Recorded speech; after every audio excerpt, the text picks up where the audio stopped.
일본이 쳐들어온 거 외란, 여진족이 쳐들어온 거, 만주족이 쳐들어온 거 호란.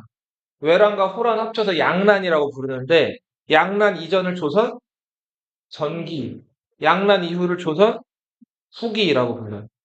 조선 후기에는 군사 문제를 처리하는 비변사랑 기구가 국정을 관장하는 최고 기구가 됐고, 반면에 의정부나 육조 같은 기구들은,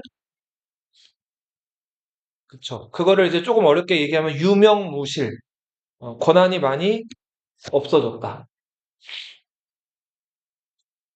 그러니까 예를 들면 우리나라 지금 뭐 국방부, 국토교통부, 뭐 건설부, 뭐 내무부, 외무부 여러 부서들이 있는데 그 부서들이 즉 이름만 있고 제 기능을 못하고 정작 뭐 북한이 쳐들어올 걸 대비해서 만들어진 군사위원회 하나가 거기서 모든 게 결정되고 해결이 되는 거예요.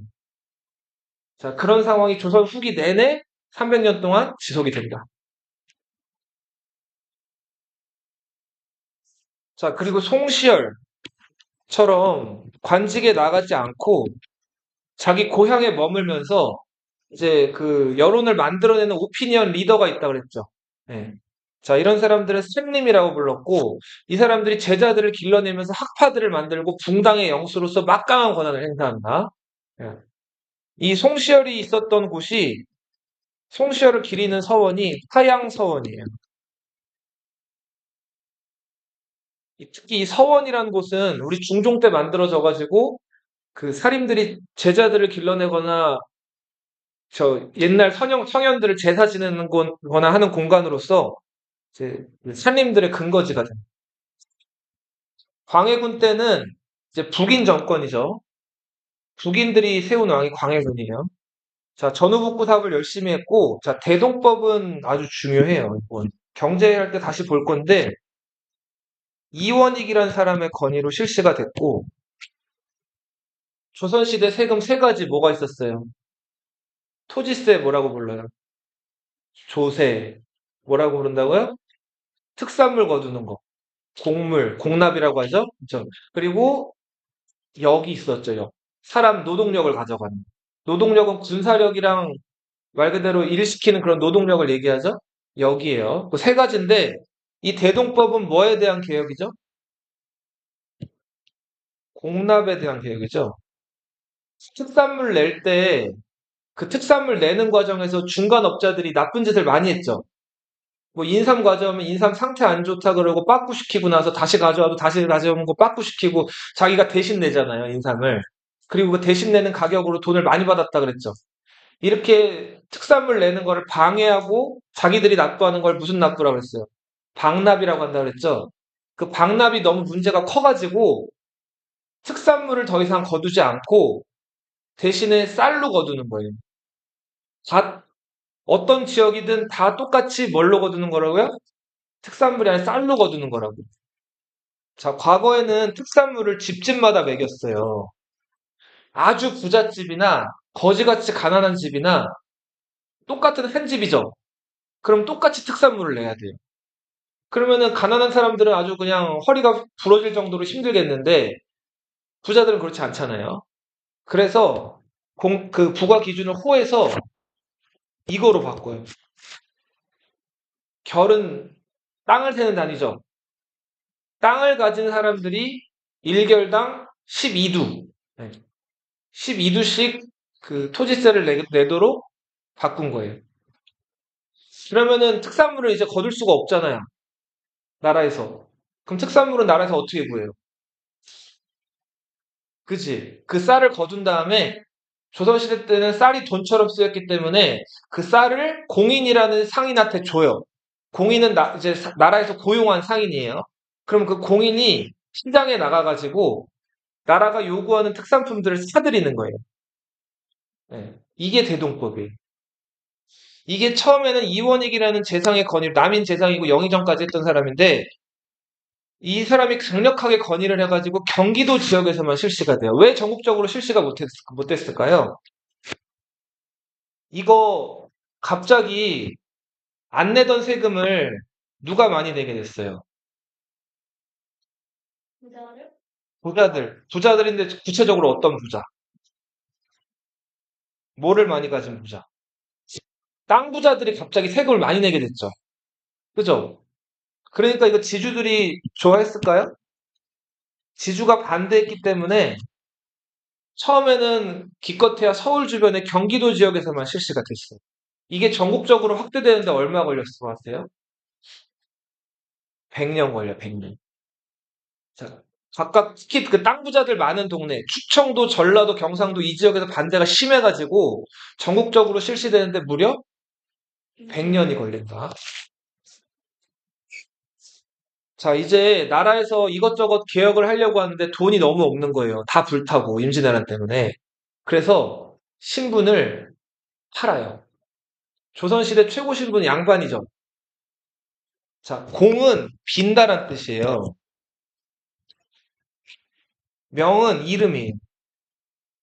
첩은 그, 저, 공문서, 문서란 말이에요. 이름이 비어있는 관직 임명장이에요. 이거를 파는 거예요. 여기다 자기 이름만 쓰면 뭐가 돼요? 나는 그 양반이 되고 관직에 올라가는 거죠. 대신에 나라는 그 관직 임명장 팔고 쌀을 받는 거예요. 네. 나라가 너무 재정이 빈약하니까 이렇게 신분을 파는 거예요. 납속, 납은 납부한다는 거거든요. 속은 자, 신분을 노비에서 평민으로 만들어주는 걸 속량이라고 불러요. 그러니까 노비들도 곡식을 좀 가지고 있으면 이걸 나라에다 내면은 이제 뭘로 바꿔주는 거예요? 평민으로 바꿔주는 거예요. 네. 네네. 그렇죠. 그리고 양반이 될 수가 있는 거죠. 육두품은 이제 신라시대 개념이고 조선시대는 양반이라고 불리는 최고 신분이 있었으니까. 자, 이렇게 되면서 조선 후기 되면서 원래 양반, 중인, 평민, 노비 이런 네 개의 신분제로 구성돼 있었는데 누가 숫자가 많아졌을까요? 그치. 너도 나도 다 양반하고 싶으니까 점점 양반 숫자가 늘어요. 이거를 역사에서는 좀 어려운 말로 이렇게 얘기해요. 신분제가 동요하기 시작했다. 동요가 혹시 뭔지 알아요? 동요라고 하는 거는 눈동자가 막 흔들리고 이렇게 막 위아래로 출렁출렁 왔다 갔다 하는 걸 동요라고 하죠. 어수선한 거. 특히 신분제 동요는 어떤 양상으로 나타났다? 양반 숫자가 늘어나기 시작했다. 광해군은 후금과 명나라 사이에서 신중하게 외교했어요. 강홍립을 보냈죠? 그런데 강홍립이 끝까지 싸우지 않고 중간에 항복했잖아요. 자, 이거를 광해군의 무슨 외교라고 부른다? 광해군은 컴플렉스가 많았어요. 그래서 자기 배다른 동생 영창대군을 강화도로 유배 보낸 다음에 가둬서 태워 죽이고 엄마는 어떻게 했어요? 궁에 가뒀죠. 자, 폐모살제 이런 폐륜을 저질러서 서인들이 주도돼서 인조반정이라는 게 일어났죠. 자, 인조반정 이후에는 서인들이 인조반정을 주도했기 때문에 계속 우세했고 남인들은 공존하는 추세였죠. 인조 반정이 일어나고 나서 1등 공신, 2등 공신, 3등 공신이 책봉됐는데 이괄이라는 사람이 행동대장이고 인조 반정 때 여러 가지 일들을 많이 했는데 2등 공신이 됐어요. 반면에 지각했던 김류라든지 뭐 별로 한 일도 없는 이비 이런 사람들이 그냥 인조랑 가깝다는 이유로 1등 공신이 된 거예요. 이괄은 이게 싫었겠죠. 그런데다가 이괄을 또 군사를 잘 다룬다고 해가지고 서울이 아니라 저 멀리 평안도 지역으로 보내버린 거예요. 평안도 지역에서 여진족 좀 막으라고. 이괄 입장에서 어처구니가 없죠. 자, 때마침 또 이괄이 불만을 얘기했다는 얘기가 인조에게 들려요. 자, 그래서 인조가 평안도에 있는 이괄한테 사람을 보내서 이괄 보고 한양으로 오라고 한 게 아니라 이괄의 아들을 한양으로 오라 그래요. 죽이려고. 예. 자, 근데 이괄이 그 아들을 보낼 리가 없죠. 평안도 지역에서 반란을 일으켜가지고 이괄이 군대를 이끌고 내려온단 말이에요. 인조가 이때 당황해서 저기 저 옛날 백제 수도, 백제 두 번째 수도 어디예요? 두 번째 수도. 웅진이죠, 웅진. 웅진을 이 당시 때 지금 뭐라고 불러요? 공주라고 하죠. 인조가 이때 공주로 도망친단 말이에요. 선조만 파천한 게 아니에요. 인조가 어디로? 공주의 공산성으로 파천을 한다고. 이때 이괄이 선조의 또 다른 아들이었던 흥왕군을 새로운 왕으로 세워가지고 다시 이제 뭔가 자기들이 그 왕을 새로 만들려고 하는데 인조반정 그걸 이끌었던 서인들 중에 일부가 이제 군대를 또 모아가지고 이괄을 쳐요. 이괄이 한 번의 전투에서 크게 패배하면서 이괄의 반란은 손쉽게 제압된다. 그리고 이때 이괄의 난에서 살아남은 사람들이 어디로 도망갔을까요? 강화도 말고 이제 조선 천지에는 살 데가 없죠. 반역자가 됐으니까 어디로 도망갔을까요? 후금으로 도망가요. 후금으로 도망가서 후금한테 지금 광해군이 몰락하고 인조가 세워졌고 광해군은 잘못한 게 없는데 인조가 친명배금을 내세우고 있습니다부터 해가지고 이거저걸 다 꼬질러요. 자, 안 그래도 지금 후금에서는 한번 조선을 밟아줘야겠는데 좋은 명분이 생긴 거죠. 광해군 잘하고 있었는데 왜 광해군을 끌어내려? 왜 엄한 사람을 왕으로 세운 거야? 자, 그러고서는 후금이 이제 조선을 한번 쳐들어오는데 그게 첫 번째 쳐들어온 게 무슨 호란? 정묘호란이죠. 이때 인조가 어디로 숨었다고요? 강화도로 잽싸게 들어가. 그리고 후금 군대도 이때는 겁만 주려고 들어온 거기 때문에 황해도 지역까지만 왔다가 3개월 만에 돌아가요. 대신에 조선과 이때 후금이 형제 관계를 맺죠. 그리고 그때 이제 후금 군대가 쳐들어왔을 때 그 후금 군대 앞잡이 역할을 했던 게 아까 그 정묘호란 아까 이괄의 난 때 후금으로 도망갔던 사람들, 한윤 이런 사람들, 정매 이런 사람들이 길잡이 역할을 하게 됩니다. 정묘호란 때 후금 군대 위력을 봤어요. 정신을 못 차렸어요, 조선이. 여전히 명나라는 제조지은, 우리나라를 다시 세워준 어버이 같은 나라. 후금은 오랑캐. 자, 후금과 싸워야 된다는 논의가 훨씬 더 그 주장이 더 힘을 받았고, 계속 후금을 자극하는 그런 얘기들을 해요. 한 번은 이제 후금이 강해져서 나라 이름을 뭐라고 바꿨어요? 청으로 바꿨죠. 청나라 황제, 2대 황제였던 홍타이지가 황제 즉위식을 자기네 수도 심양에서 했어요. 그때 홍타이지가 조선에서도 사람을 보내라 그랬어요. 축하하게끔. 자, 그래서 조선에서 그 홍타이지 즉위식이 갔어요. 네. 그 나헌덕, 이확 이 두 사람이 갔단 말이에요. 근데 가서 어떻게 했을 것 같아요? 황제가 즉위식을 하는데 그 청나라 황제가 몽골 사람들, 거란 사람들, 뭐 저 중국인들 여러 사람들 다 불렀단 말이에요. 다 어떻게 했을까요? 황제 즉위하니까. 절하고 엎드렸어요. 근데 조선 사신 두 명은 어떻게 했을까요? 꼿꼿하게 이렇게 서 있었단 말이에요. 자, 홍타이즈가 이거 보고 화가 많이 났어요. 자, 청나라 관리들이 뛰어내려가요. 그 조선 관리들한테. 그 다음 어떻게 했을까요? 배를 별로 차요. 그 다음에 두드려 맞아요. 맨손으로. 그 의도 맞고 얼굴이 그냥 떡이 돼가지고 조선으로 돌아왔어요. 근데 조선으로 돌아온 이 두 명은 조선에서는 영웅 대접을 받았어요. 오랑캐한테 허리를 굽히지 않았다고. 그랬다고 어떻게 됐죠? 인조가 머리를 땅바닥에 찧었죠. 네. 그러니까 홍타이즈는 그때 이제 그 인조가 보낸 사신들이 허리를 굽히지 않은 거에 앙심을 가지고 있었던 거예요. 그래서 인조한테 그런 의식을 또 직접적으로 시킨 거라고. 인조가 원래는 성 밖으로 안 나오고 남한산성 위에서 망배, 그러니까 홍타이즈를 보면서 그 성 위에서 원래 절을 하기로 했었어요. 했으면 하겠다고 조선에서 요청을 보냈는데 홍타이즈가 굳이 나와야 된다 그래가지고 인조가 나온 거예요. 47일간 항전했지만 삼전도에서 굴욕을 당했죠.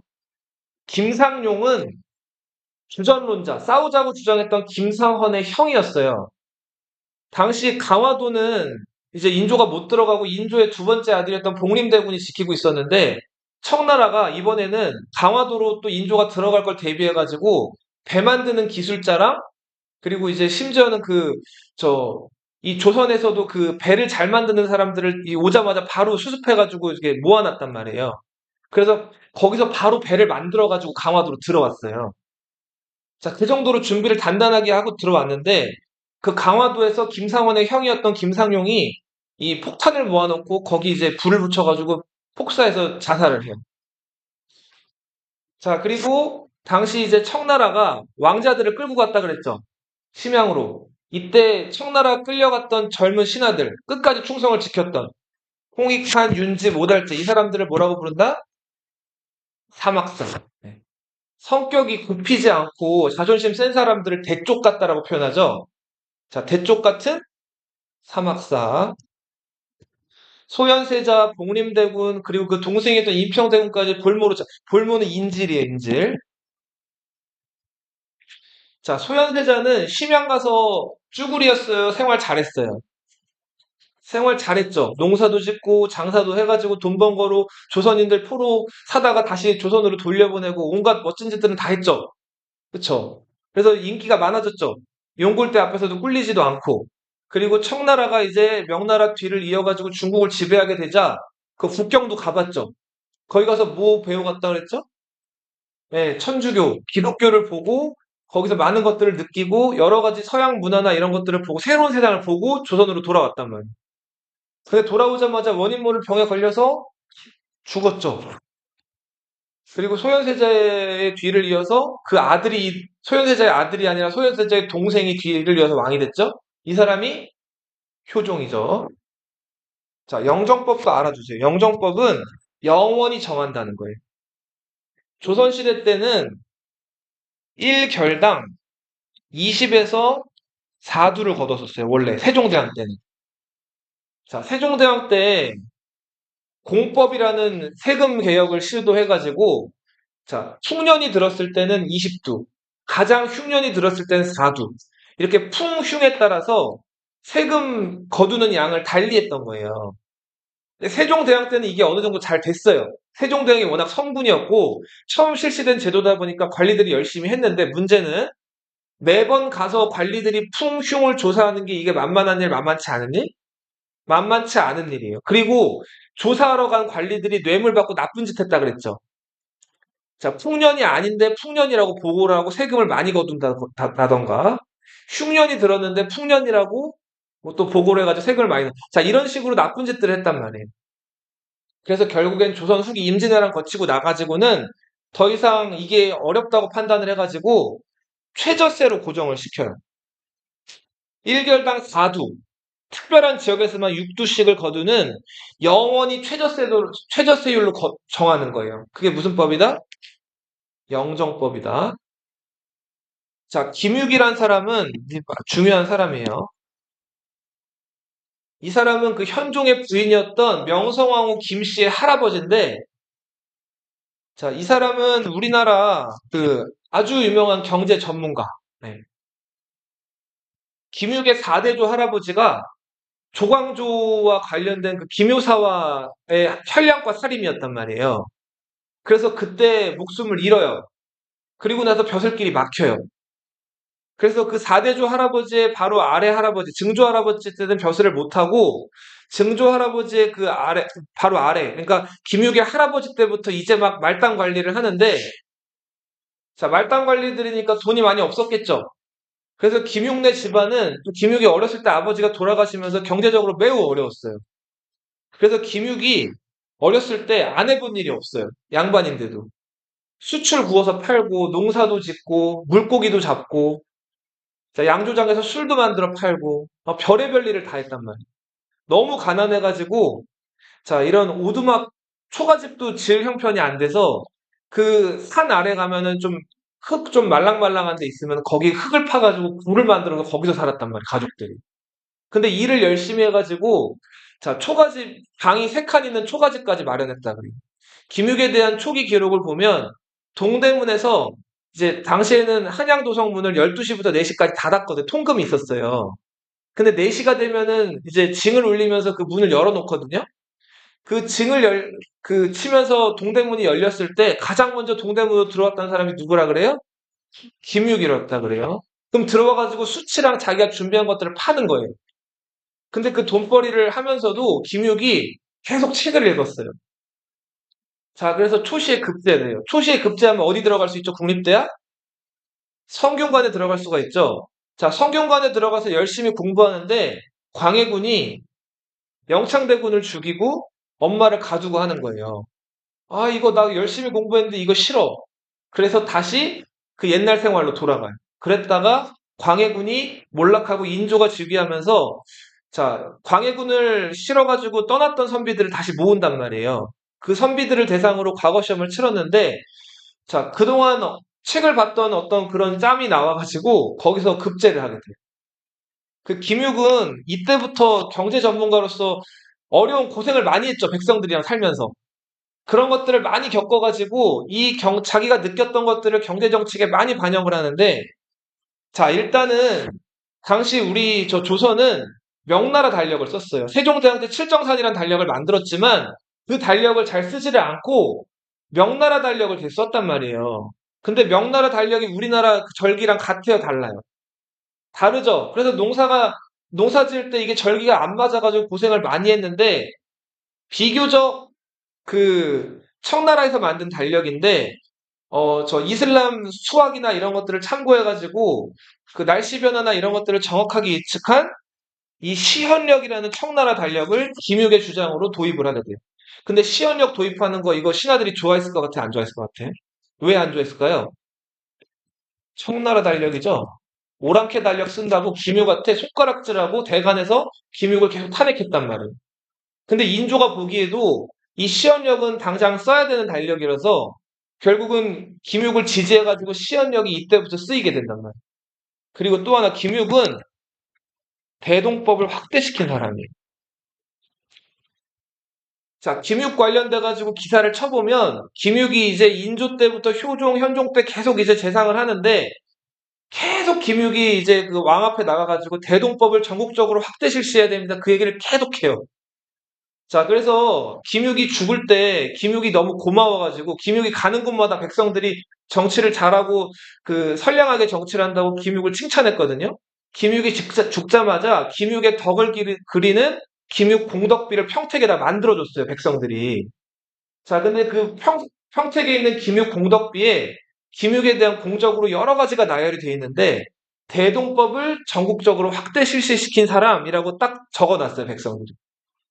대동법을 시작한 사람은 선조 때의 이원익, 이거를 문서화한 사람은 권반이라는 또 그 벼슬아치. 자, 그리고 마지막으로 대동법을 전국적으로 확대시키는데 큰 기여를 했던 사람은 누구다?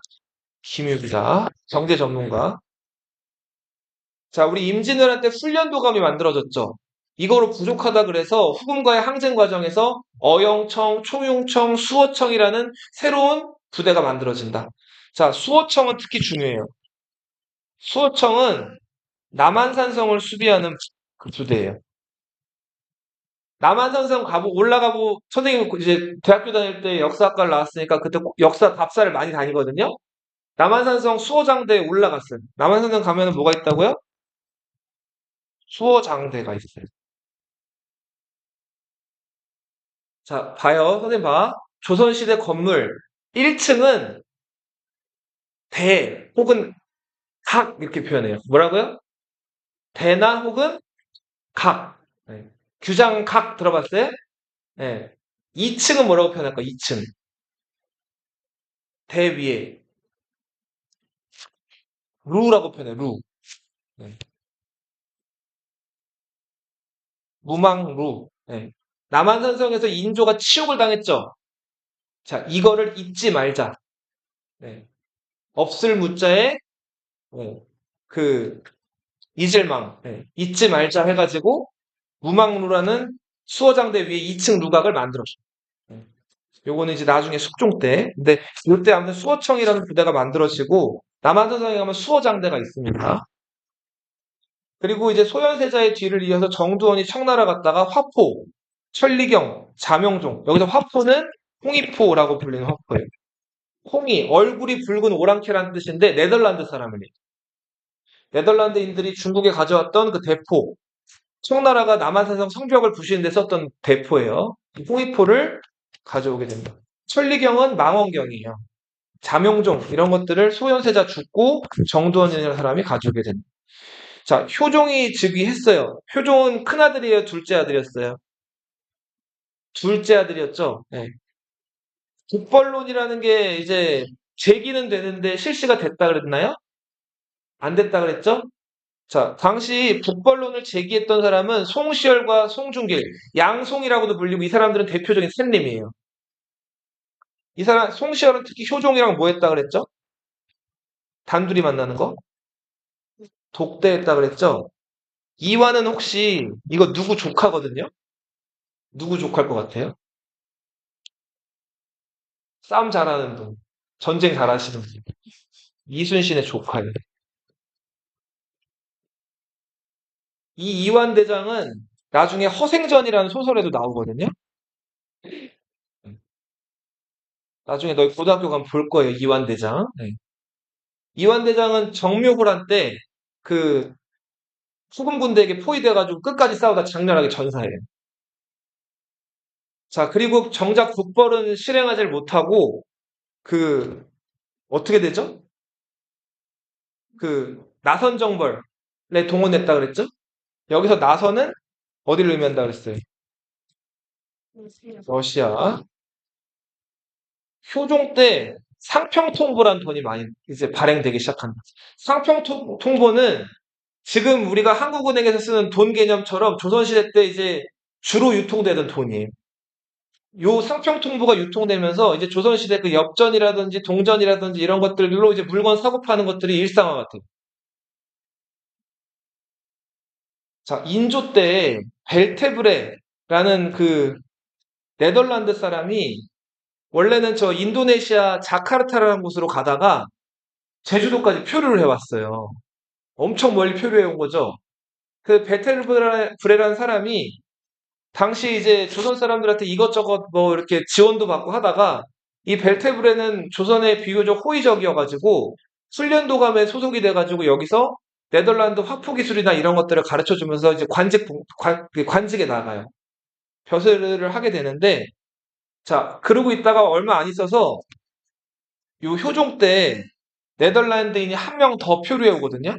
이 사람들은 일본 가다가 그 태풍을 만나가지고 제주도에 표류하게 된 거예요. 이 사람이 핸드릭 하멜이라는 사람이에요. 하멜은 동인도 회사 직원이었어요. 영국에서 그 네덜란드 동인도 회사가 있었는데 네덜란드 동인도 회사에 속해가지고 물건 사고 팔면서 무역을 하던 상인이었는데 여기 직원이면서 무려 조선에 13년 동안 머물게 돼요. 네, 맞아요. 도망을 가죠, 도망을. 자, 하멜이 처음에 이제 제주도에 와서 이제 왔는데, 말이 안 통했을 거 아니에요. 그래서 당시 조선에서 이 하멜이랑 말통할 만한 사람이 누군지 찾아봤는데, 20년 전에 이미 와가지고 조선에서 벼슬 생활을 하고 있던 누구, 벨테브레가 있었죠? 이 벨테브레를 불러다가 하멜이랑 대면을 시켰어요. 말을 해보라고. 자, 하멜이 네덜란드 말로 막 얘기를 하는데, 벨테브레가 얘기를 했을까요? 한마디도 처음에 못해요. 그죠? 26년 동안 한국어만 계속 하다 보니까 네덜란드 말이 막 안 나오는 거예요. 변태불에 나중에 한국 사람이랑 결혼해가지고 딸 하나 아들 하나도 낳거든요. 그러니까 여기서 한국 사람들이 뭐 손짓 발짓 해가면서 가르쳤던 것 같아요. 그래서 한국어를 하게 된 것 같은데 정작 네덜란드어가 안 나왔다 그래요. 그러니까 말도 우리 안 쓰면 잊어먹는 거예요. 근데 일주일인가 한참을 이제 이 하멜이랑 같이 지내면서 이제 지내다 보니까 점점 어떻게 돼요? 얘 자기 말이. 기억이 났겠죠? 그래서 이 벨테브레 통역으로 하멜이 이제 여기저기 불려다니면서 자기가 여기 왜 왔고 한 것들을 다 얘기를 하게 된단 말이에요. 근데 이 조선 사람들이 이 하멜한테는 좀 모질었어요. 처음에 제주 목사 이원진이라는 사람은 하멜한테 음식도 잘해주고 잘해줬단 말이에요. 근데 목사가 한번 바뀐 다음에 자, 이 전형적인 그 조선시대 그 성리학자, 유학자 마인드로 하멜을 대해요. 자, 갑자기 식량을 줄여요. 뭐 주던 거를. 밥이랑 소금밖에 안 주고 자, 이 갑자기 이제 뭐랄까 숙소도 좀 감옥같이 좀 어둡고 음침한 곳으로 옮긴단 말이에요. 그 다음에 하멜을 부르더니 일을 시키기 시작해요. 근데 그 일이 아주 고됐어요. 뭐 성벽 건축부터 뭐 무거운 거 나르는 것까지 해가지고 아침부터 저녁까지 계속 일에 동원되는 거예요. 그러다가 하멜이 여차저차해서 한양으로 또 올라가거든요. 자, 한양으로 올라가는데 머물 곳도 마련을 안 해줘가지고 당시에 한양에 와 있던 중국인들 집에 기숙을 하게 해요. 네. 그래서 또 거기 지내면서 중국인들 뭐 설거지부터 해가지고 이거저거 일을 하는데 하멜이 안 해본 일이 없어요, 조선에서. 고생을 많이 하다가 하멜이 이제 중국인 집에 있었다 그랬잖아요.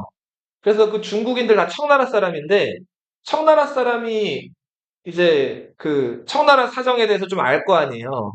그래서 청나라 사신들이 조선에 언제 오는지를 알게 돼요. 그러니까 청나라 사신이 조선에 한양에 왔다가 돌아가는 길이었는데 하멜이 그 앞을 막아요. 자기 중국으로 데려다 달라고.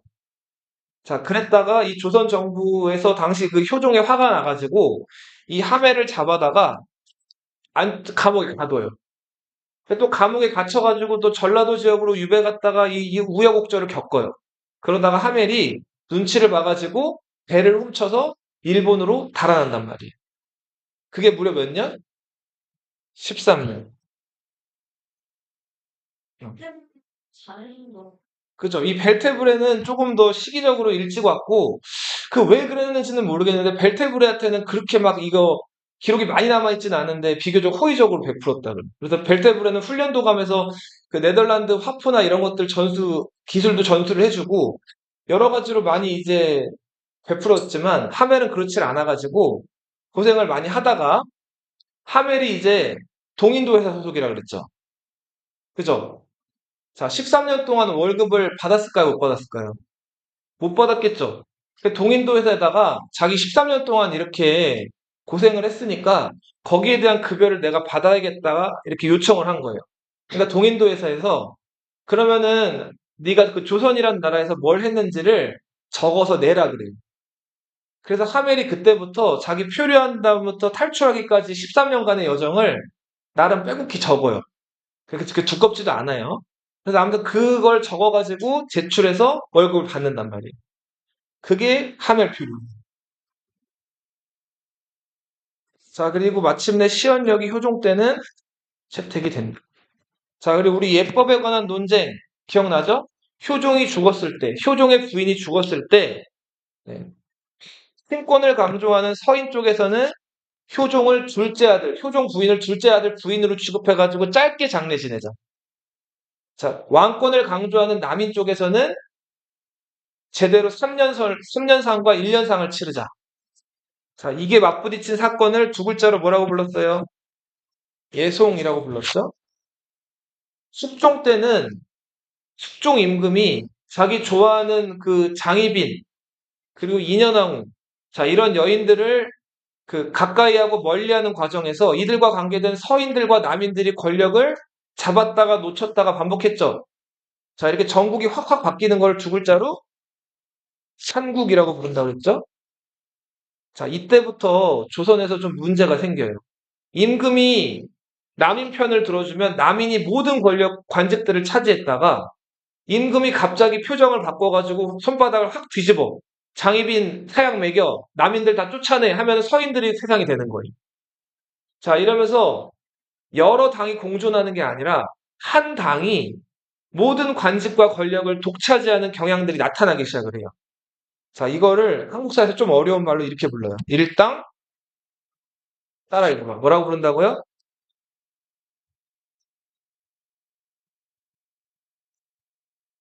자, 영조와 정조 때는 국왕이 중심이 돼가지고 어느 쪽에도 치우치지 않겠다. 탕탕평평. 무슨 정치? 탕평 정치.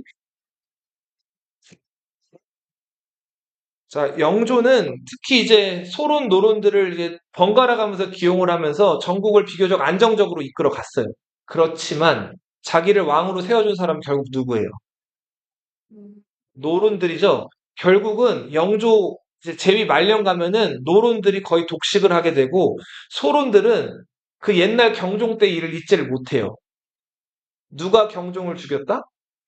영조가 계장과 생감을 이제 진화해가지고 영조를 죽였다.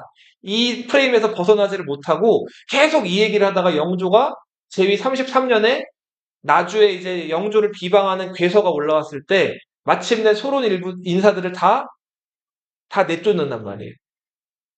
그래서 영조 말년부터는 점점 노론들이 관직과 권력을 독차지하게 됩니다.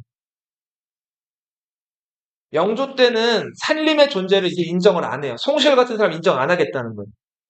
네. 자, 그리고 과거에 분당 간의 대립을 격화시켰던 자기 임기 끝나면 자기 자리 추천할 수 있고 대간의 관리들을 추천할 수 있는 3사의 관원을 추천할 수 있는 이주전랑이라는 관직이 있었죠. 이 이주전랑의 권한도 약화를 시키고요. 영조 때는 중요한 또 세금 개혁, 균역법이라는 게 이루어집니다. 자, 조선시대 남자들은 군대 가는 대신에 요거를 내면 군대를 안 갈 수가 있어요. 옷감을 내면 군대를 안 가요. 자, 토목을 한 피를 내면 두 피를 내면 군대를 안 가는데 이 필이라는 게 어느 정도 다니냐면 자, 이 폭은 8촌, 그러니까 37.4cm예요. 한 요 정도. 자, 그럼 한 필의 길이는 어느 정도일까요? 찍어봐, 미터야. 1미터 또, 2미터 또, 10미터 업, 네? 10톤.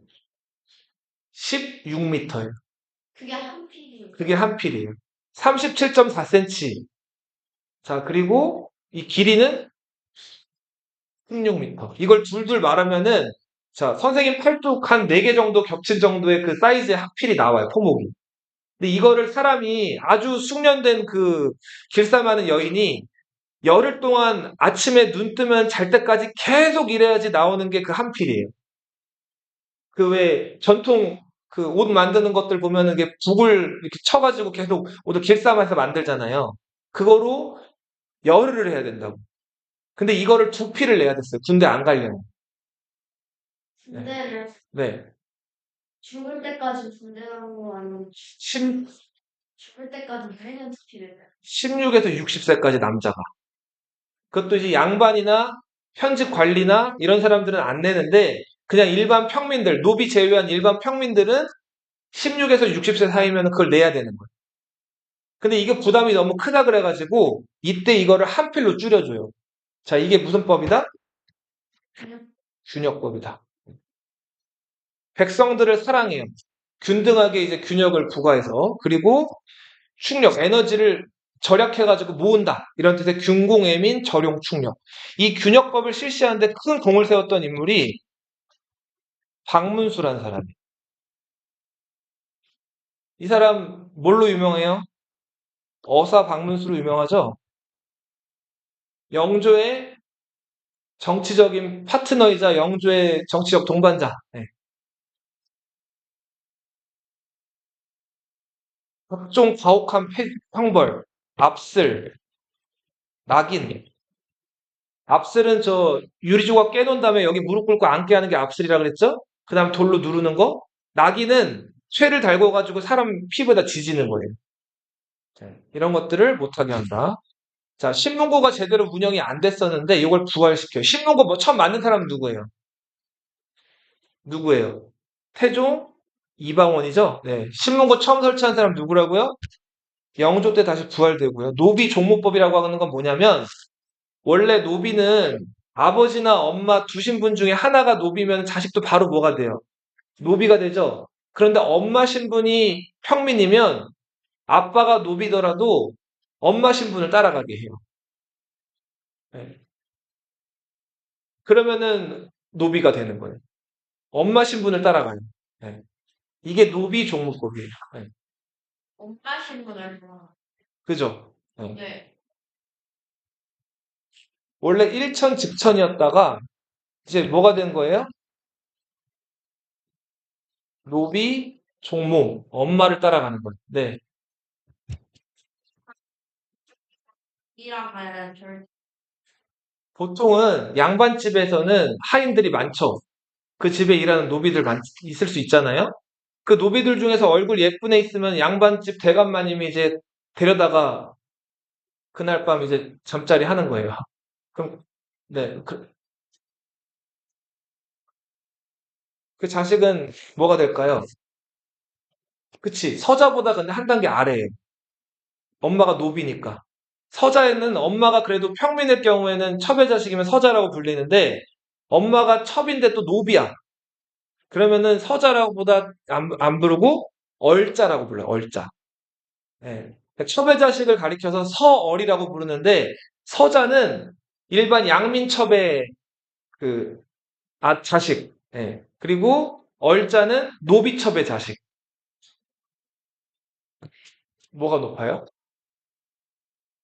서자가 그래도 조금 낫죠. 얼자보다는. 엄마가 그래도 양민이. 근데 서자들은 과거 시험 응시도 안 되고 기본적으로 출세에는 제약이 많았다. 얼자는 아예 거의 천민 취급을 받고. 근데 만약에 아빠가 노비인데 엄마가 양민이에요. 근데 둘이 어쩌다 눈이 맞아서 결혼을 해서 아이를 낳았어요. 그러면 아이는 양민이 되는 거예요. 엄마 신분 따라가지고. 네. 그냥 좋아하는 게 그냥 공룡이다. 좋아하는 아무튼 뭐 귀족이나 높은 신분들끼리 결혼하면 더 유리한 거죠. 자, 경국대전의 뒤를 이어가지고 영조 때는 속대전이 만들어요. 속은 뭘 뜻한다 그랬죠? 다음 편, 시즌 2를 얘기한다 그랬죠? 네. 경국대전의 다음 편, 영조 때는 속대전이 만들어지고 성종 때 만들어진 국조 오례의의 뒤를 이어서 속오례의가 만들어지기도 합니다. 자, 정조만 빠르게 볼게요. 정조는 자, 즉위하자마자 즉위 일성으로 내가 누구의 아들이라 그랬어요? 사도세자의 아들이라 그랬죠? 영조는 분명히 일찍 죽은 효장세자의 아들로 양자로 입적을 시켜놨는데 정조는 이거를 할아버지 얘기를 딱 부정하고 사도세자의 아들이라 그랬단 말이에요. 근데 문제는 정조가 즉위했을 때 정조의 아버지 사도세자를 죽음으로 몰고 갔던 인물이 비단 영조만이 아니었어요. 영조 주변에 여러 그 노론 세력들 있죠. 이 사람들이 사실은 사도세자 죽이자는 여론을 또 대관에서 만들었단 말이에요. 이들이랑 같이 정치를 해야 됐던 게 정조예요. 그러니까 정조는 자기 아버지 원수들이랑 어떻게 보면 정치를 한 거예요. 근데 물론 아버지가 문제는 많았죠. 그래서 죽게 되긴 한 건데 그래도 네가 왕이 됐는데 너희 아버지 죽인 원수랑 정치 같이 한다고 생각해보면 어떨 것 같아요? 안 하고 싶을 것 같죠? 안 하고 싶을 그 정도겠어? 걔네 다 어떻게 해버리고 싶어요? 너희 왕이니까. 죽여버리고 싶겠죠? 근데 정조는 그렇게 했다? 그렇게 하지 않아요. 자, 정조가 왕 되자마자 정조한테 아부하듯이 사도세자를 죽게 한 사람들을 처벌하세요 하고 상소를 올린 사람들이 있어요. 그 사람들 정조가 어떻게 했을 것 같아요? 그 사람들을 유배를 보내요. 자기 아버지 사도세자를 복권하고 사도세자를 죽음으로 이르게 했던 여러 신하들을 처벌하자고 한 사람을 오히려 유배를 보낸다. 네. 좀 억울할 것 같아. 그쵸. 그것도 좀 억울하겠죠? 그리고 오히려 그 아버지를 죽음으로 이끌고 간 사람들을 영의정, 좌의정, 이조판서, 병조판서 요직에다 고루 배치한단 말이에요. 자, 정조가 이렇게 한 이유. 아, 왜 죽었는지 왜 죽었는지는 이미 다 알고 있고, 네, 네. 죽이고 누구였는지 안 해. 그죠? 너희들 다 포용하겠다 이런 의미죠? 네. 그렇게 해서 끌어안았단 말이에요. 정조 본인이 군사를 자부했어요. 군사. 군주이면서 사는 무슨 사? 스승. 네. 학문적으로도 몹시 뛰어났고 탁월했기 때문에 여러 그 신하들을 모아가지고 자기가 가르쳐요. 네. 자, 이미 과거 시험 합격한 사람들인데 과거 시험 합격한다면 공부를 안 한단 말이에요. 그 다음에 이 사람들 다시 가르쳐가지고 다시 그 관직에다 내보내는 거예요. 자, 이런 제도들을 초계 문신제라고 하고요. 군주가 스승이 돼가지고 신하들을 가르치고 교육하는 거예요. 그리고 그들을 이제 계속 이런 학자들을 만들어내고 정조를 지지할 만한 인재들을 양성하는데 그런 교육기관으로 창덕궁 후원에다 만든 건물이 규장각이. 자, 1층이 아까 뭐라 그랬어요? 대 아니면 각이라고 했죠? 규장각의 2층에다가 만든 게 주합 루. 네, 맞아요.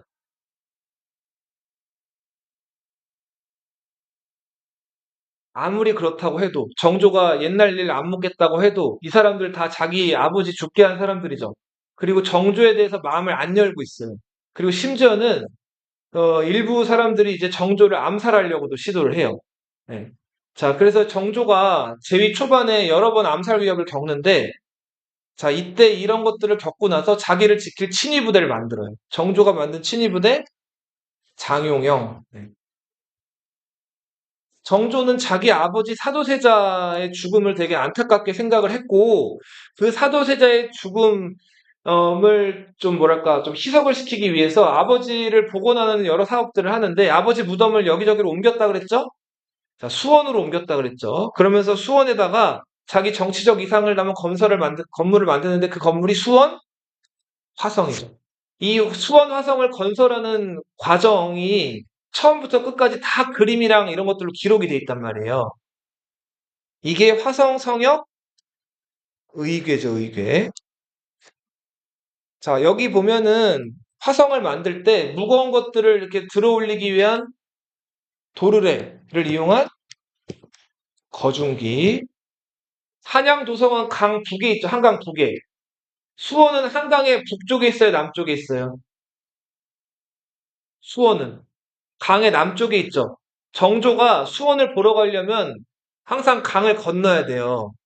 강 건널 때 어떻게 건넜죠? 여기가 좀 맞아요. 배들을 쭉 이렇게 가로로 이렇게 쭉 배치해 놓은 다음에 그 위에다 거적이나 이런 것들을 깔아가지고 배다리를 만들었죠. 거중기와 배다리. 자, 이런 거 뒤에서 설계하는데 결정적인 역할을 한 사람이 누구라고 알려져 있어요? 정약용.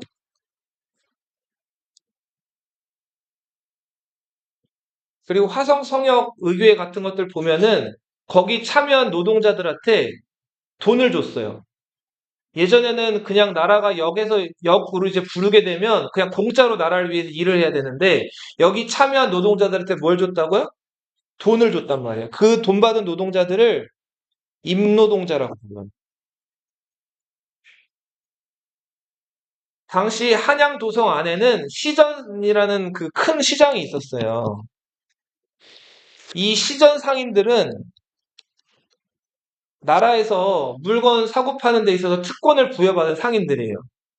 이 시전 상인들은 어떤 권리가 있었냐면 난전을 금지하는 권리가 있었어요. 난전이 뭐냐면 어지러울 난자거든요. 맞아요, 맞아요. 그 시전 상인들이 크게 점포 차려놓고 있으면 그 옆에서 돗자리 같은 거 깔아놓고 조금 조그맣게 물건들 파는 사람들 있죠. 자, 이런 걸 난전이라고 하는데 이전에 시전 상인들에게는 이 난전을 금지할 수 있는 권리가 있었어요. 그러니까 자기들이 파는 물건은 그 조그만 영세한 상인들이 못 팔게 막을 수 있는 권리가 있었던 거예요. 근데 그러다 보니까 시전 상인들이 난전 금지해놓고 자기들이 독점을 하는 거죠. 그럼 돈을 어떻게 쓸까요? 조금 벌었을까요? 많이 벌었을까요? 많이 벌었겠죠? 난전을 못하게 하고 자기들이 독식을 하는 거예요. 그럼 그 돈을 어디다 투자했을 것 같아요? 정치인들에게 뇌물을 바치는 거예요. 그러면 정치인들은 또 시전 상인들 그 권리를 또 지켜주고 이게 이제 부정부패죠. 자, 이런 것들 고리를 끊으려고 그 난전하는 권리들을 못하게 막아요. 그러니까 이중부정이죠, 이거. 금지하는 거를 폐지했으니까 상인들이 이제 뭘 할 수가 있게 된 거예요. 난전을 할 수가 있게 된 거예요. 시전 상인들 옆에서. 이게 신의 통공이라고 불리는 개혁 조치. 파격적으로 첩의 자식들을 관직에 등용했어요. 아까 서자, 얼자 얘기했죠? 서어를 등용했는데 이 사람들을 규장각 검서관에 임명을 해요. 자, 정조가 예뻐했던 규장각 검서관, 사검서, 규장각의 사검서가 유득공, 이덕무, 박제가, 서이수. 네. 유득공은 발해고라는 역사체를 써서 발해를 우리 역사로 처음 편입했던 사람이고, 이덕무란 사람은 호가 청장관이었는데, 청장관 전서라는 백과전서를 만든 사람이고요. 박제가는 북학의라는 책을 썼어요.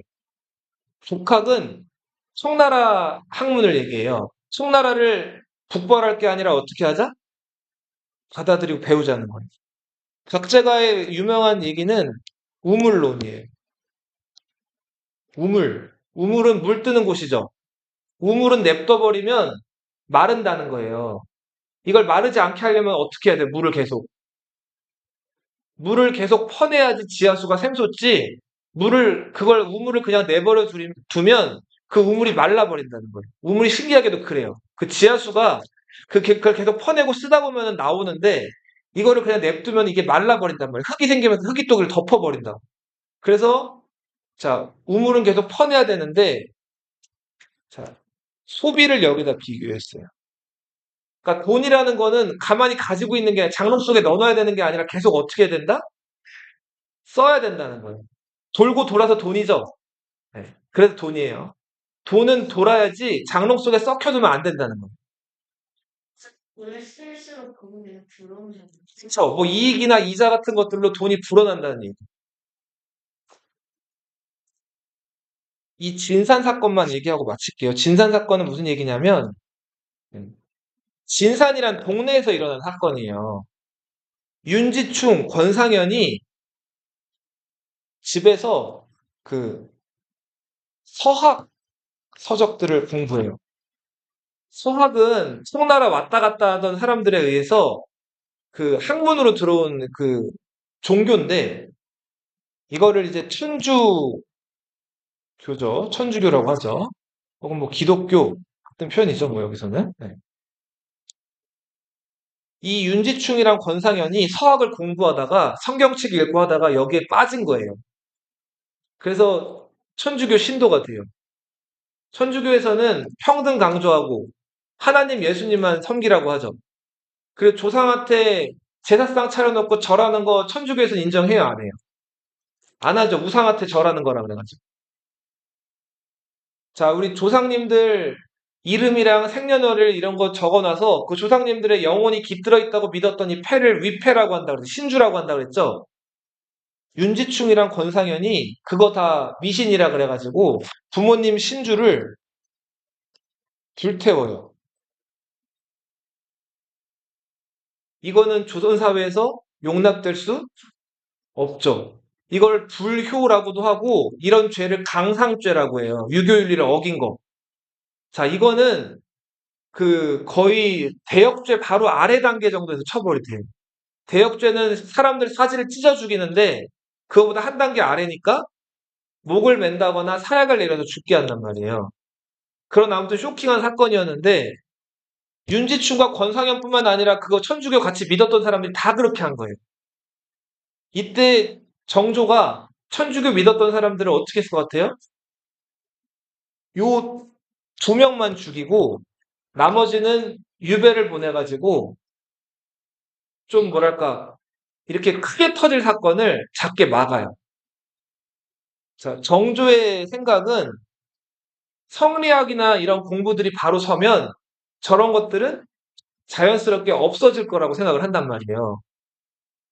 자, 성리학은 조선시대 사람들 입장에서는 정학이에요, 정학. 바른 학문. 그러면 천주교나 서학 같은 것들은 뭘까요? 사악한 학문이에요. 자, 여기서부터 이런 얘기들이 이제 나오기 시작해요. 정학, 성리학을 지키고 사악하고 악한 학문들, 이런 것들을 어떻게 하자? 배척하자. 자, 네 글자를 따라 읽어보세요. 위정집사. 흥선대원군이, 자, 미국 배, 프랑스 배가 우리나라에 막 교역하라고 요청하러 왔을 때 다 어떻게 했어요? 나라 문을 닫아 잠궜죠. 통상수교 거부했잖아요.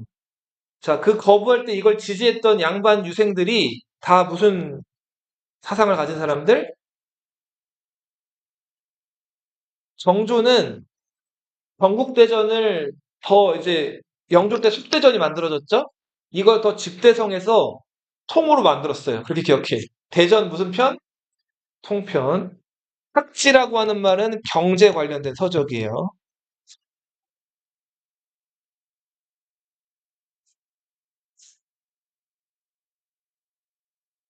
영정조가 죽고 정조는 뛰어난 임금이었어요. 자, 그런데 문제는 조선이란 시스템은 바뀌지가 않았어요. 그냥 국왕의 뛰어난 능력 때문에 정치가 잘 이끌어졌을 뿐이지, 막상 영조가 죽고, 자, 정조가 죽고 나니까 그 뛰어난 군주 90점이 없어졌죠. 정조 말년 때부터 커가던 왕실의 외가댁 식구들, 외척이라고 하죠. 이 외척들이 19세기 이제 초반, 1800년부터 1860년대까지 무려 60년 동안 어린 왕을 허수아비로 만들어 놓고 자기들이 권력을 주물럭 한단 말이에요. 이런 정치를 무슨 정치? 여기까지 할게요.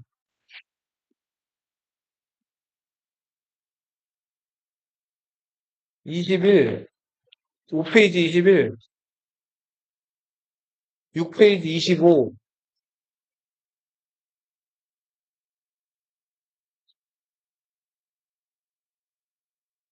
넘어가세요.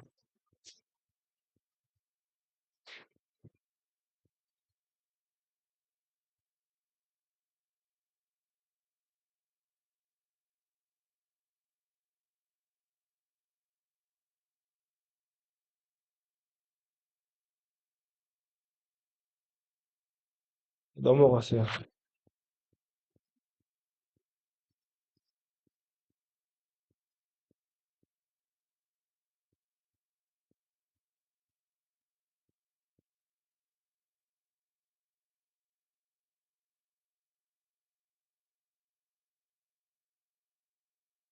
42페이지 26, 27, 28,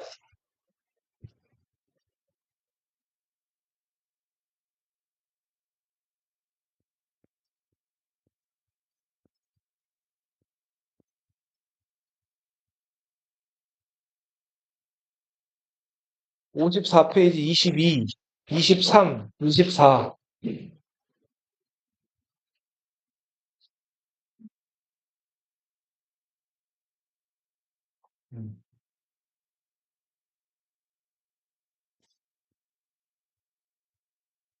넘어가서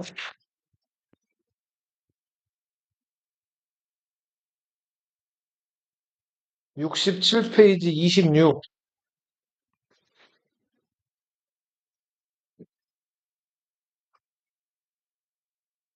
29까지.